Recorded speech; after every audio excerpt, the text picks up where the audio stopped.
जैसे ये एनवायरनमेंट में करंट अफेयर्स में न्यूज में है हाइड्रोलॉजिकल मॉडल। अब इससे हाइड्रोलॉजिकल से संबंधित आपको हाइड्रोजन से संबंधित कुछ न कुछ आपको लगेगा, बट ऐसा नहीं है। ये क्या है हाइड्रोलॉजिकल मॉडल? ये एक जल संसाधनों को समझने के लिए भविष्यवाणी और प्रबंधन करने में सहायता करता है, ठीक है।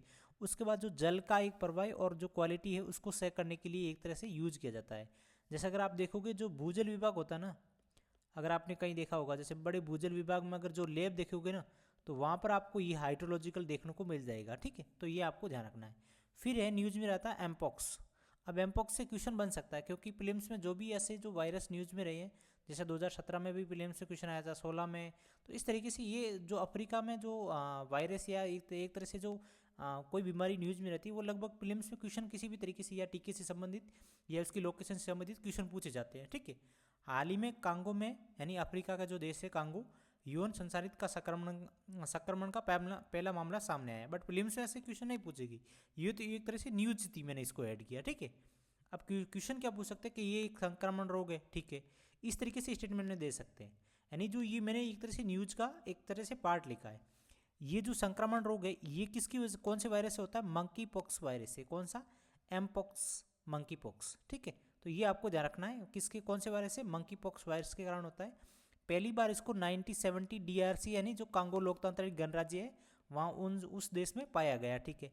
अब ये क्लेड आईबी है ना, ये जैसे द हिंदू में था क्लेड आईबी। अब यहाँ प्रीलिम्स से ऐसे क्वेश्चन पूछ सकते हैं, जैसे एक HN ऐसा कुछ 3 जो था वो शुगर से संबंधित था, तो वो प्रीलिम्स में क्वेश्चन पूछा था। तो इस तरीके से अब ऐसे क्वेश्चन पूछ सकते हैं कि भाई जो बीमारी है या एक तरह से जो वायरस है, तो क्लेड आईबी क्या है, या एक तरह से क्लेड आईबी का क्या किस तरीके से वर्णन हो सकता है या किस वायरस से संबंधित है। तो आपको ध्यान रखना है मंकी पॉक्स या एमपॉक्स है, ठीक है। ये पूरी तरीके से त्वचा पर दाने हो जाते हैं। अगर आप देखोगे जैसे चिकन पॉक्स में होते हैं छोटे छोटे, इसमें होते हैं बड़े बड़े, ऐसे पूरे शरीर में बड़े बड़े दाने हो जाते हैं, ठीक है। ये जानवरों से इंसानों में भी फैल सकती है, ठीक है। अब यहाँ इसके अगर आप देखोगे अभी जो से न्यूज में रहे हैं जो प्रभावित क्षेत्र रहे, वो है किसानसा जो कांगो की राजधानी है, फिर है लुआलाबा, फिर है क्वांग प्रांत, फिर है किवू प्रांत। अब प्रीलिम्स 2023 में क्वेश्चन भी आया था कि निम्नलिखित में जैसे उल्लेखित क्षेत्र है, जैसे आप उत्तरी किवू जो यहाँ पर देख सकते हो किवू, ये कहाँ पर है? अर्मानिया अजरबैजान में है क्या? नहीं। ये अपने को कहाँ पर देखने को मिलेगा? अगर यहाँ पर क्या होता, कांगो लोकतांत्रिक गणराज्य होता, तो ये वाला ऑप्शन राइट होता। इस तरीके से जैसे ये नारकोन कार्बा, ये खेसॉन, ये हम आगे पढ़ेंगे और अगर न्यूज में आएगा तो वैसे। अब जैसे इसका आंसर तो वैसे तीनों ही गलत है, बट ये प्रीलिम्स 2023 में आ रखा है। तो क्या पता आपकी बार ये आ सकता है कि कवांग प्रांत कहाँ पर है, तो ये अपने को कहाँ पर देखने को मिलेगा? कांगो। फिर ठीक है, किसानसा कहाँ है? कांगो में। तो इस तरीके से आपको ध्यान रखना है।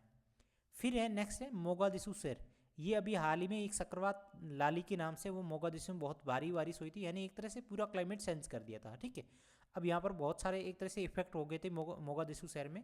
अगर आप देखोगे तो ये सोमालिया की राजधानी है। अच्छा, अब जैसे सोमालिया, अगर आपने वर्ल्ड ज्योग्राफी मेरी क्लासेज या किसी भी अदर में अगर आपने बेसिक पढ़ा है, जैसे आप सोमालिया है, ठीक है। अब सोमालिया आपको क्लिप करते ही अफ्रीका में लोकेशन याद होनी चाहिए। जैसे अभी मैं आपको बताऊं, जैसे आप सोमालिया देखा, जैसे ये हॉर्न ऑफ अफ्रीका का पार्ट है, यहाँ पर आपको देखने को मिल जाएगा। अब ये हिंद महासागर का इधर पार्ट है, तो यहाँ ना कहीं मतलब एक तरह से चक्रवात कहीं ना कहीं यहाँ पर अटैक करेगा, यानी आसपास क्षेत्र पे। तो ये एक मोगादिशु शहर है जो उसका क्या है, सोमालिया की राजधानी है। यहाँ चक्रवात लाली की में भारी बारिश हुई थी। आपको ये ध्यान रखना है, लोकेशन ध्यान रखनी है, मोगादिशु शहर सोमालिया, ठीक है। फिर आता है मेडागास्कर। मेडागास्कर बहुत ही इंपॉर्टेंट है, हाल भी यहाँ पर भी चक्रवात की घटना को देखने को मिली है। या आप जैसे मेडागास्कर देखते हैं, आपको लोकेशन में क्या आना चाहिए, यानी जैसे ये आप देख सकते हो मेडागास्कर, ठीक है। अब यहाँ पर आपको क्या देखने को मिलेगा, ये दुनिया का चौथा सबसे बड़ा द्वीप है। तो पहला कौन सा है? ग्रीनलैंड है, जो कहाँ है अपने जो वर्ल्ड ज्योग्राफी नॉर्थ अमेरिका के ऊपर डिस्कस किया था, वहाँ पर हमने इस ग्रीनलैंड को डिस्कस किया था, ठीक है। यानी जो क्लासेस यूट्यूब पे आपको अपलोड कर रखी है, ठीक है। मेडागास का एक बायोडाइवर्सिटी वाला पूरा मतलब एक तरह से देखोगे जैव विविधता से भरा हुआ है। तो यहाँ पर आपको 5% पादप और जीव प्रजातियां भी मौजूद आपको मेडागास्कर में देखने को मिलेगी। इसलिए मेडागास्कर वैश्विक तौर पे जैव विविधता के लिए इंपॉर्टेंट हो जाता है, ठीक है। ये अफ्रीका के तट पे हिंद महासागर में स्थित है, ये इसको आपको लोकेशन पता है। अब जैसे CDS 2017 में क्वेश्चन भी आया था कि सबसे बड़ा द्वीप कौन सा है। अब इसमें से सबसे बड़ा कौन सा है? वैसे अगर देखा जाए तो कौन सा है?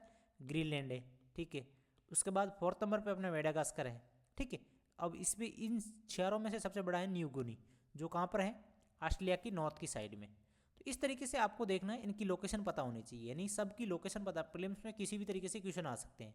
अब यही क्वेश्चन इस तरीके से मेडागास्कर से पूछ सकते हैं, यानी स्टेटमेंट एक दो पूछ लिए, तो ये आपको ध्यान रखना है, ठीक है।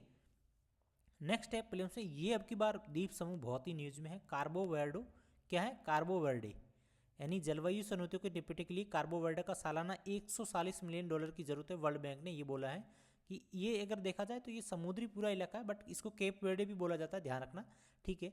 अब ये इसकी लोकेशन एक बार देखते हैं। जैसे ये अफ्रीका है, अफ्रीका की पश्चिमी साइड में अगर आप देखोगे सेनेगल वाला जो सेनेगल देश है उसके जस्ट बगल में आप देखोगे पश्चिमी साइड में कार्बो वर्डे द्वीप समूह है, जो अफ्रीका की पश्चिमी साइड में है, बट अटलांटिक महासागर में स्थित द्वीप है। अगर प्रीलिम्स में क्वेश्चन आए कि कार्बो वर्डे द्वीप समूह कौन से महासागर में है, तो आपको ध्यान रखना है अटलांटिक महासागर में, ठीक है। और अफ्रीका के कौन से तट की साइड में, पश्चिमी साइड में, ध्यान रखना, ठीक है।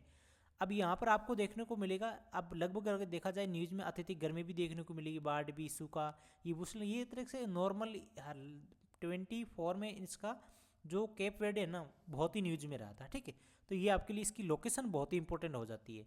वैसे इसका मैंने मैप ऐड नहीं किया था, 1994 में यूपीएससी प्रीलिम्स में क्वेश्चन आया था कि भाई ये जो मैप में 4 जो अंकित एक तरह से द्वीप दर्शा रहे हैं, ये कौन कौन से हैं, ठीक है। तो उसमें से ओजोरोस, केपोड, अब इनकी लोकेशन देखना है। जैसे फॉकलैंड है तो दक्षिण अमेरिका की इधर आप देखने को मिल जाएगी। तो इस तरह इनकी, जैसे ये केप वर्डे है आपको, तो ये कहाँ पर है, अफ्रीका की पश्चिमी साइड में। तो आपको ये ध्यान रखना ओजोरोस और बामस अब कहाँ पर, आप एक बार देख लेना, फॉकलैंड कहाँ पर है, तो इनकी एक बार लोकेशन देख लेना आप, ठीक है। क्योंकि यहाँ पर इंपॉर्टेंट हो जाता है कि अगर प्रीलिम्स में अब की बार ऐसे भी क्वेश्चन आ सकते हैं, मतलब मैप यूपीएससी कभी भी दे सकता है, ये ध्यान रखना। क्योंकि अब यूपीएससी जितना बार क्वेश्चन को जो एक तरह से घुमा फिरा दे रहा है ना, तो कहीं ना कहीं यहाँ पर भी मैपिंग भी दे सकता है, ठीक है। तो आपको वर्ल्ड ज्योग्राफी अब की बार ध्यान रखना है। जैसे अब मार्बर्ग वायरस है, ये भी न्यूज में रहा था। जैसे हमने ऊपर क्या पढ़ा था, मंकी पॉक्स, वो वैसे बहुत ज़्यादा न्यूज में रहता। इसको हम जैसे मार्बर्ग वायरस है, ये तंजानिया की कागेरा क्षेत्र पर प्रकोप आपको देखने को मिलेगा। अब ये इसकी लोकेशन एक बार देख लेना, कहाँ पर है, तंजानिया। अब जैसे तंजानिया आते ही आपकी अफ्रीका की, उससे आपको लोकेशन पता होनी चाहिए कि तंजानिया कहाँ है। उसके बाद कागेरा क्षेत्र, ठीक है। ये रक्त स्त्रावी बुखार के नाम से भी जाना जाता है। कैसे, रक्त स्त्रावी बुखार के नाम से। ये वैसे इतना इंपॉर्टेंट था नहीं, बट उसमें न्यूज़ में था तो इसलिए मैंने ऐड कर लिया। अब है ये फॉरएवर केमिकल्स। वैसे ये यूपीएससी प्रीलिम्स 2024 में क्वेश्चन आ गया था, बट इसको अभी वापस तो नहीं आ सकता, बट इसके आसपास कोई रिलेटेड क्वेश्चन पूछ सकते हैं। जो न्यूज़ में था उसको मैंने ऐड किया। इसका जो पूरा नाम है वो है परफ्लू ओरोव एलिक एंड पॉलीफ्लू ओरो एलिकल पदार्थ। इसको शॉर्ट में बोला जाता है PFAS, यानी इसको हमेशा के लिए रसायन कहा जाता है। इसको क्यों कहा जाता है, क्योंकि जब ये एक बार अगर किसी वातावरण में अगर आ जाता है तो ये लगभग कभी नष्ट नहीं होता, यानी इसका कुछ भी कर लो ये नष्ट नहीं होगा। यानी एक तरह से ये देख सकते हो, जैसे पानी में अगर हम ऑयल डालते हैं तो किस तरीके से देखने को मिलता है, इसी तरीके से ये केमिकल्स एक ऐसा है, वो अगर एक बार आने के बाद फिर आपको कहीं भी किसी भी तरीके से नष्ट नहीं होगा। यानी अभी हाल ही में जैसे अफ्रीका में जो 11 देश पे ये PFAS प्रदूषण की पहचान की गई थी, ठीक है। अब ये समस्या क्यों है, क्योंकि ये पर्यावरण में आसानी से विघटित नहीं होते। विघटित मतलब एक तरह से आप समझ गए होंगे, यानी पर्यावरण में किसी भी तरीके से आसानी से विघटित नहीं होते। वे समय के साथ जीवों में जमा हो जाते हैं। यानी जो समय के साथ ऐसा होता है ना कि भाई कोई केमिकल्स ऐसे समय के साथ नष्ट हो जाता है, बट ये क्या करता है, जीवों के साथ ही एक तरह से ऐड हो जाता है, ठीक है। खाद्य श्रृंखला के ऊपर भी और बढ़ते हैं और जोखिम भी और बढ़ाता है। तो इसका मतलब ये एक तरह से हानिकारक है, यानी ये हमेशा के लिए है। अब ये प्रीलिम्स 2024 में क्वेश्चन आया था, मैंने इसको देखा, बहुत ही ईजी क्वेश्चन है साइंस एंड टेक में। अगर साइंस एंड टेक में मैं आपको ट्रिक्स और रूल्स वाली उसमें क्लासेस लूँगा, उसमें आप देखना साइंस एंड टेक बहुत ही ईजी है अगर आप थोड़ा सा इसको माइंडसेट पॉजिटिव में लेते हो तो, ठीक है। अब जैसे ये आप देख सकते हो, इतना बड़ा नाम आ गया, किसी ने देखा PFAS क्या है, मैंने देखा इसको, जैसे पैदल खाद्य पैकेजिंग सामग्री के लिए व्यापक रूप में पाए जाते हैं। जैसे हमने ये बताई अभी खाद्य श्रृंखला के ऊपर बढ़ते हैं, तो ये वाला भी स्टेटमेंट राइट है। अब जैसे PF पर्यावरण में आसानी से निम्नीकृत डिग्रेडेड नहीं होते हैं, यानी विघटित नहीं होते, एक तरह से ये समझ सकते हो, तो ये भी नहीं होते हैं, ठीक है। PFAS लगातार संपर्क में परिणाम स्वरूप जंतुओं के शरीर में जैव संचय हो सकता है, यानी ये किसी भी तरीके से यानी बॉडी में प्रवेश कर जाते हैं, उसके बाद में जमा हो जाते हैं, तो ये भी राइट है। तो ये आप देख सकते हो प्रीलिम्स 2024 में क्वेश्चन आया था, बहुत ईजी। अगर आपने ये क्वेश्चन देखा है, अगर आपको टफ लगा है, तो अब की बार इस तरीके से अगर क्वेश्चन आएंगे तो शायद अगर इस मेंटरशिप बेस में जो भी स्टूडेंट हैं उनके लिए ईजी हो जाएंगे। यानी ऐसे क्वेश्चन आपको 2-3 और मिल जाएंगे। जैसे एक प्रीलिम्स 2013 में क्वेश्चन पारा प्रदूषण वाला था, अब वो क्वेश्चन ईजी है बट उसको आपको समझना पड़ेगा। PYQ UPSC में 2013 से लगा के 2024 में वही जो एक जो माइंडसेट है ना, वही दे रहे हैं। साइंस एंड टेक में जो सेटअप एक तरह से हो रहा है ना, वो एक तरह से 2013 में था, वो अभी 2024 वाले में उसमें सेम टू सेम देखने को मिल रहा है। ठीक है, उसके ऊपर हम डिस्कस करेंगे ट्रिक्स और रूल्स में। फिर न्यूज़ में रहा था केंद्र में हेलोपेगार गिबन अभ्यारण्य में तेल और गैस के अन्वेषण में ड्रिलिंग की मंजूरी दी है। अब आपको लग रहा हो कि अभ्यारण्य में मंजूरी दी, समझ में नहीं आएगा या नहीं। जैसे कोई भी जैसे नेशनल पार्क है, ठीक है, अब उस नेशनल पार्क में गवर्नमेंट को परमिशन लेनी पड़ती है। उसका रीज़न क्यों? क्योंकि वो पूरे बायोडाइवर्सिटी से भरा हुआ है। ठीक है, यानी उसके आसपास बहुत सारे जीव जंतु रहते हैं। अगर मान लेते हैं वहाँ पर कोई अगर नेशनल पार्क के आसपास कुछ गैस या अन्वेषण ड्रिलिंग करेगा तो वहाँ न कुछ पर्यावरण प्रदूषण होगा, यानी कहीं ना कहीं वो उसके लिए जो बायोडाइवर्सिटी वो संतुलन में उसमें बिगड़ जाएगी, इफेक्ट मतलब ज़्यादा इफेक्ट पड़ेगा। तो इसलिए वो गवर्नमेंट ऐसे रूल्स बना रखी है। ठीक है, तो ये पारिस्थितिक संवेदनशील क्षेत्र है ना, ये बहुत ही न्यूज़ में यहाँ से प्रीलिम्स से क्वेश्चन भी आया था कि पारिस्थितिक संवेदनशील क्षेत्र तेल अन्वेषण, ऊर्जा विकास और जैव विविधताओं की संरक्षण के लिए संतुलन में चिंता बढ़ गई है। अब इसको जानेंगे ये क्या है। ठीक है, एक बार देखते हैं। पहले ये देख लेते हैं गेलोबिगन होलो गोपाल गिबन अभ्यारण्य है ना, वो कहाँ पर है। ये आपको देखने को मिलेगा असम में। अगर प्रीलिम्स में क्वेश्चन आ जाए तो कहाँ पर आपको देखने को मिलेगा, असम में। ठीक है, ये जैसे आप देखोगे लुप्तप्राय होला गिबन भी है, बंगाल सलोलोरिस, स्टेपलैंड मैकोंग, उत्तरी पिग, ये मतलब एक तरह से ये आप देख सकते हो इनका घर है। तो अगर देखो ये इतने जीव जंतु रहते हैं, अगर वहाँ पर अगर आप देखोगे ऑयल और गैस के जो एक ड्रिलिंग करोगे तो कहीं ना कहीं इनके ऊपर इफेक्ट पड़ेगा।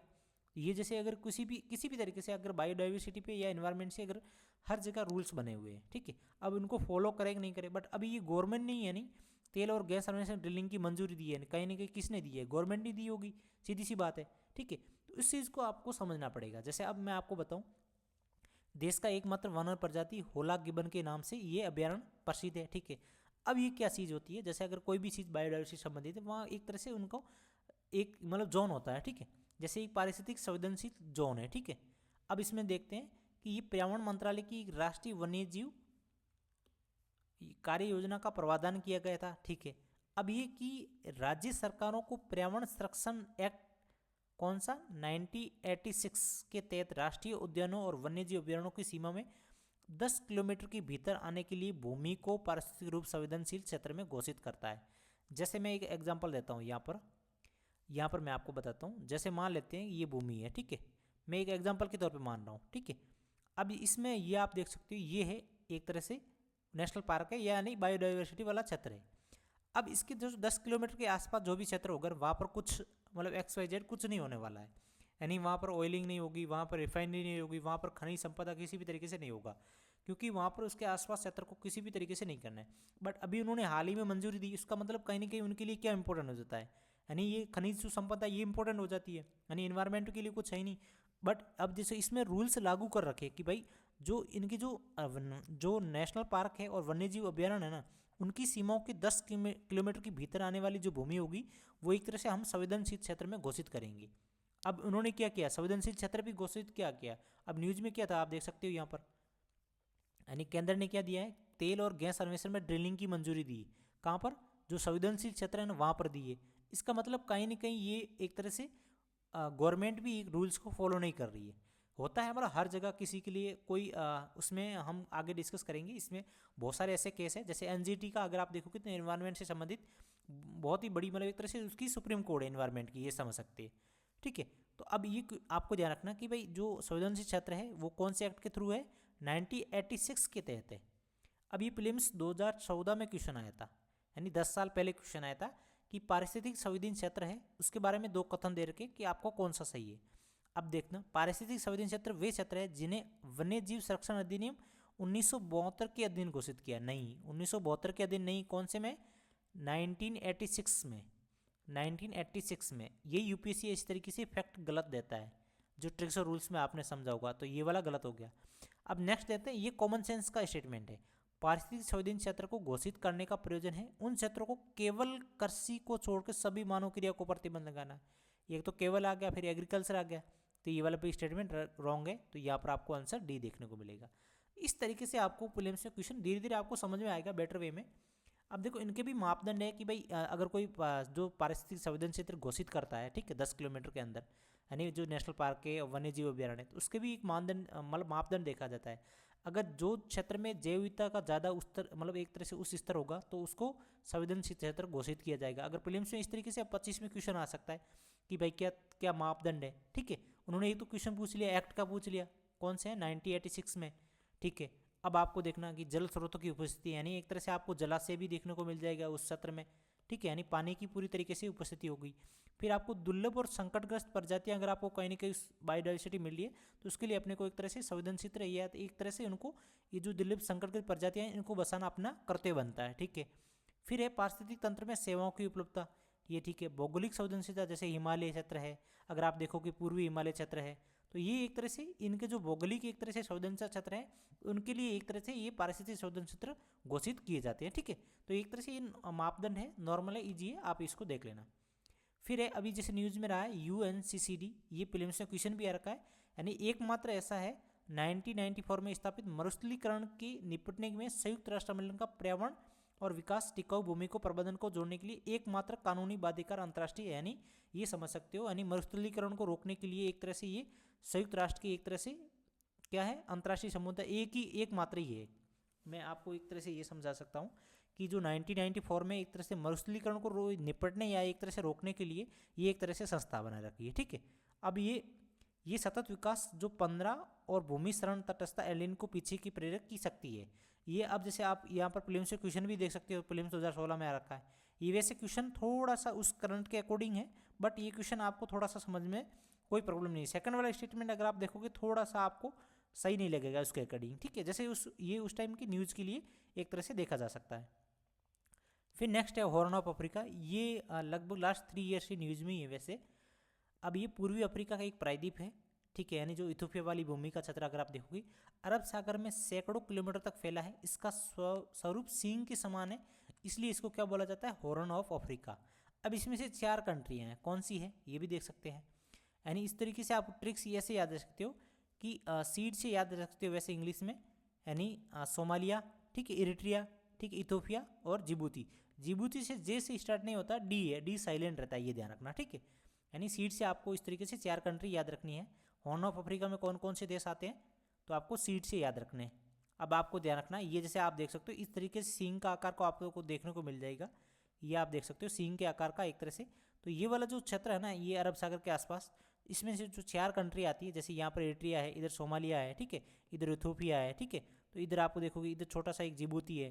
तो ये आपको ध्यान रखना है, हॉर्न ऑफ अफ्रीका में 4 देश है, आप सीड से याद रख सकते हो। ठीक है, यानी सोमालिया, इथोपिया और इरिट्रिया और डी से जिबूती। ठीक है, तो ये आपको ध्यान रखना है। अब जैसे नेक्स्ट है वो है न्यूज में रहा था, ये आप डोकेशन इसकी देख सकते हो। फिर है WWF, यहाँ से प्रीलिम्स में भी क्वेश्चन आ सकते हैं, बट इस साइड से भी क्वेश्चन आ सकते हैं, यानी इसकी साइड से भी बहुत सारे प्रीलिम्स से हर साल क्वेश्चन आते हैं, वो भी हम एनवायरनमेंट में आगे करेंगे। ये एक तरह से NGO है, यानी आपको ध्यान रखना अंतर सरकारी संगठन नहीं है, ये गैर सरकारी संगठन है। इसका हेडक्वार्टर है ग्लेन स्विट्जरलैंड में है। कहाँ पर है, ग्लेन स्विट्जरलैंड में। इसकी स्थापना 1961 में की थी। कब की थी, 1961 में। इसका जो लोगो है वो है विशाल पांडा। अगर आप देखोगे मैंने इसको ऐड नहीं किया, पिक्चर ऐड नहीं की है, अगर आप WWF की साइट ओपन करोगे तो उसके साथ आपको विशाल पांडा भी देखने को मिल जाएगा। ठीक है, तो ये आपको ध्यान रखना क्योंकि ये प्रीलिम्स में ऐसे क्वेश्चन आ रखे हैं। अब ये प्राकृतिक प्रजातियों को संरक्षण के लिए समर्पित है। अब इसका अगर मिशन देखा जाए तो क्या है, अगर आप देखो पृथ्वी की प्राकृतिक पर्यावरण को शरण को रोकना, यानी एक तरह से नष्ट होने से रोकना, और निम्नलिखित कार्यों को ऐसे भविष्य का निर्माण करना जहाँ मनुष्य प्रकृति के साथ सामंजस्य बनाकर रहे। ठीक है, विश्व की जैव विविधता को संरक्षित करना, सुनिश्चित करना कि सतत तौर पे अक्षय प्राकृतिक संसाधनों का उपयोग हो, फिर प्रदूषण और बेहिसाब उपयोग की कमी को प्रोत्साहित करना। एक तरह से एनवायरनमेंट से संबंधित है, ये आपको ध्यान रखना है। अब ये CAPF 2009 में प्रीलिम्स में क्वेश्चन आ रखा है कि जॉइंट पांडा के विषय में निम्नलिखित में कौन सा सत्य नहीं है। अगर आप देखोगे, जैसे मैं आपको बताता हूँ, जैसे WWF की साइट ओपन करोगे तो वहाँ पर आपको एक तरह से जॉइंट या विशाल पांडा का आपको पिक्चर भी देखने को मिल जाएगी।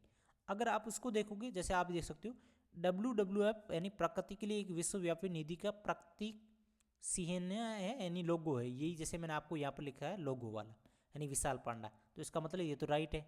इसमें पूछा कि सत्य नहीं है, हम एक बार राइट करने की कोशिश करते हैं।